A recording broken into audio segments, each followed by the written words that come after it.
Hi Sam, I'm Peter. Sam, we're going to try a little experiment here with ESP cards. You're familiar with these, yeah? Yeah. Okay, the 5 symbols. Now I want you to imagine that these cards are exactly the same as mine. Okay, so you've got one of each symbol there, so just hold on to those for a moment. But when Dr. Ryan invented these cards, there was 2 tests he used to do. The first one they called a taster test. It doesn't matter if you get it right or wrong, but what he would do is give the cards a shuffle. He would remove any card and ask you to get one of the images in your mind. Okay, so have you got one of the images? Yeah. Are you thinking of the star? No. What were you thinking of? Were you?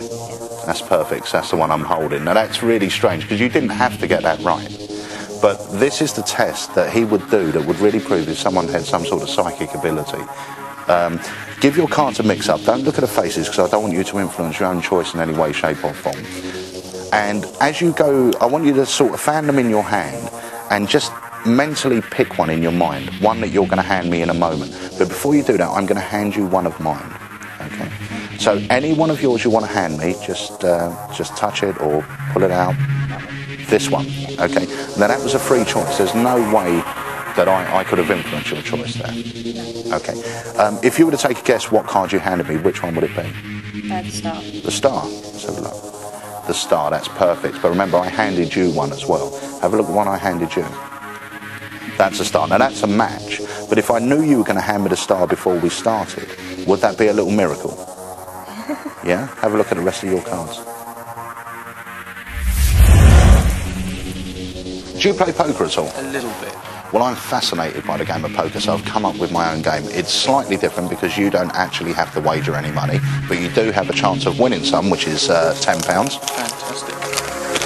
And there's a couple of things that's quite strange about this game. One of them is that I use 5 cards from a red back deck. Okay. So keep hold of these, but don't look at the faces. And 5 cards from a blue back deck.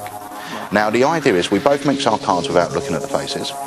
So give your cards a mix. Now what I will tell you is that there's one card in my hand that can give you a winning hand. There's one card in yours that can give me a winning hand.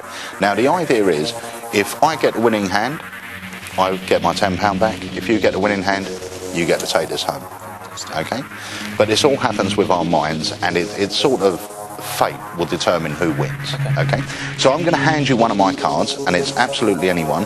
I want you to go through yours face down and hand me any one that you feel. This one? Yeah. Okay, now I didn't influence your choice. It hasn't got a big tick on the back. You didn't know which one to hand me. Okay, place the card I handed you down onto the table for a moment and turn over the 4 cards in your hand. Let's see what you've got. Just turn them all over. Perfect. So you've got 2 kings, 2 queens. So if I was to hand you a king or a queen, you've now got a full house. That's a fantastic hand. Turn over, see what we got. So you've got a full house, 3 queens over 2 kings, which is great. Let's see what I've got. I've got 4 spades. So if I was to get a spade here, I'd have a flush, but your full house would still beat me. There's only one card out of all the ones in your hand you could have handed me that will make me win. And that would be the Jack of Spades to create a perfect royal flush.